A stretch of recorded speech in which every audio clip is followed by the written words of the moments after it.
क्या दोनों घुटनों का रिप्लेसमेंट एक ही सर्जरी में कराना चाहिए? ये कितना सेफ है और इसके क्या फायदे और नुकसान हैं? ये एक ऐसा सवाल है जो ऑलमोस्ट हर दूसरे पेशेंट के माइंड में आता है।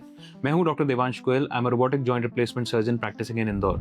और इस वीडियो में हम इस सवाल के हर पहलू को समझेंगे, सिंपल लैंग्वेज में प्रैक्टिकल एग्जांपल्स के साथ, ताकि आप अपने लिए या अपनी फैमिली मेंबर्स के लिए एक इन्फॉर्म्ड डिसीजन ले सकें। सबसे पहले एक बेसिक सी बात समझते हैं। हमारे घुटनों में आर्थराइटिस अक्सर साथ साथ में आता है, दोनों घुटनों में साथ में आता है, लेकिन ज्यादातर केसेस में एक घुटना दूसरे से ज्यादा खराब होता है। फिर भी बहुत लोगों को लगता है कि जब एक घुटने का ऑपरेशन करवा रहे हैं तो दूसरे का भी उसी समय साथ में करवा लेते हैं। बार बार हॉस्पिटल क्यों जाना है? ये सोच गलत नहीं है, लेकिन हर केस में सही भी नहीं है। जब आप एक्सरे कराते हैं तो यूजुअली दो सिचुएशन सामने आती हैं। पहली कि दोनों घुटनों में एडवांस आर्थराइटिस है और सिम्टम्स भी लगभग दोनों में बराबर हैं, और दूसरी जिसमें एक घुटना ज्यादा पेनफुल है और ज्यादा डैमेज्ड है और दूसरा कंपैरेटिवली कम अफेक्टेड है।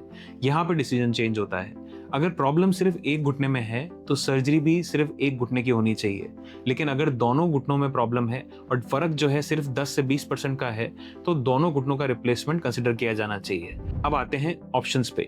हमारे पास दो तरीके होते हैं। पहला कि सिंगल स्टेज में बायलैटरल नी रिप्लेसमेंट कर दें, जिसमें एक ही एनेस्थीसिया में दोनों नीज की सर्जरी होती है, और दूसरा स्टेज्ड सर्जरी, यानी जिसमें पहले ज्यादा पेनफुल घुटने की सर्जरी होती है, कुछ हफ्तों या महीनों के बाद दूसरे घुटने की सर्जरी होती है। अब सबसे इंपॉर्टेंट सवाल कि किस पेशेंट में कौन सा ऑप्शन सही है। देखिए, नी रिप्लेसमेंट एक मेजर सर्जरी है। ये आपकी बॉडी पे स्ट्रेस डालती है, और जब दोनों घुटनों की सर्जरी साथ में होती है तो ये स्ट्रेस नेचुरली और भी ज्यादा होता है। इसलिए डिसीजन का बेस सिंपल है, क्या पेशेंट की बॉडी इस स्ट्रेस को सेफली हैंडल कर सकती है। अगर पेशेंट की एज 75 से कम है, कोई मेजर हार्ट, लंग, ब्रेन या किडनी डिजीज नहीं है, हीमोग्लोबिन 12 या उससे ज्यादा है, और दोनों घुटने इक्वली खराब हैं, तो ऐसे पेशेंट्स में सेम सिटिंग में दोनों घुटनों का रिप्लेसमेंट किया जा सकता है। ये एक सेफ और इफेक्टिव स्ट्रैटेजी हो सकती है।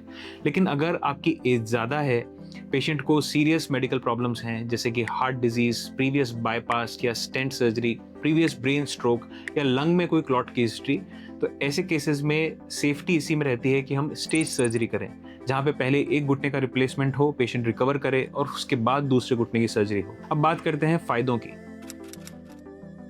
सिंगल स्टेज सर्जरी का सबसे बड़ा फायदा है कन्वीनियंस। एक ही एडमिशन, एक ही हॉस्पिटल स्टे, एक ही एनेस्थीसिया, और आप एक ही बार में दोनों नीज की प्रॉब्लम से फ्री हो जाते हैं। कॉस्ट भी ओवरऑल कम लगती है और रिकवरी टाइमलाइन भी शॉर्ट रहती है, जहां 4 से 6 हफ्ते में पेशेंट वॉकर छोड़कर इंडिपेंडेंट वॉक करना शुरू कर देते हैं। इसी वजह से कई पेशेंट्स और उनकी फैमिलीज प्रेफर करती हैं कि एक ही बार में दोनों घुटनों की सर्जरी हो जाए।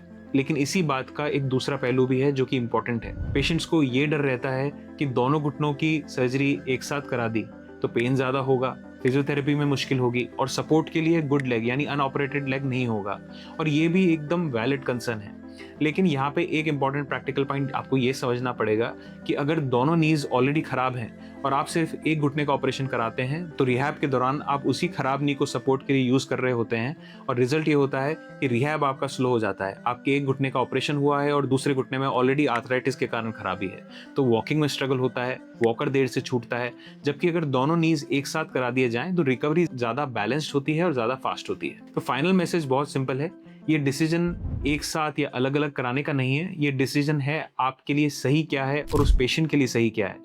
हर पेशेंट अलग होता है, उसकी बॉडी की कैपेसिटी अलग होती है, पेशेंट की एज, उसकी मेडिकल कंडीशंस और डिग्री ऑफ आर्थराइटिस को देखते हुए डिसीजन लिया जाता है। आई होप आपको ये वीडियो यूजफुल लगा। अगर आपके कोई भी डाउट्स हैं तो कमेंट सेक्शन में लिखिए, मैं उसका जवाब दूंगा, और इस वीडियो को ज्यादा से ज्यादा लोगों के साथ शेयर कीजिए। Thank you.